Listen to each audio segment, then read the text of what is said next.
আমাদের সাইডে আজকে ইঞ্জিনিয়ার এসেছে, এসে ভীমের রডটা বোল ধরতেছে।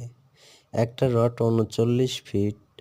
এখন ২ কলমের মাঝখানে ল্যাপিংটা পড়ছে। ইঞ্জিনিয়ার বলতিছে যে কলমের জায়গায় ল্যাপিংটা দিতে হবে।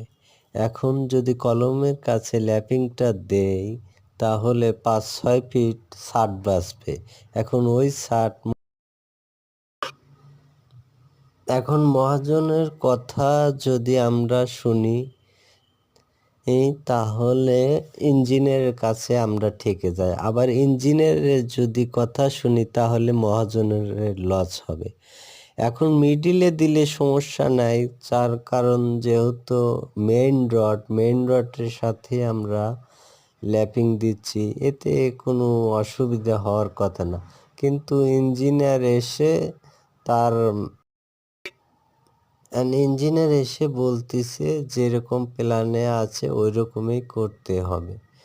কিন্তু তাহলে তো মহাজনের পুরোটাই বাদ যাবে। কারণ যদি ইঞ্জিনিয়ারের কথা শুনে যদি এরকম কাজ করে তাহলে এত রড ৫-৬ ফিট রড যদি বাঁচে তাহলে কি করবে পরবর্তীতে? এই রডটা পুরোই বাস হবে।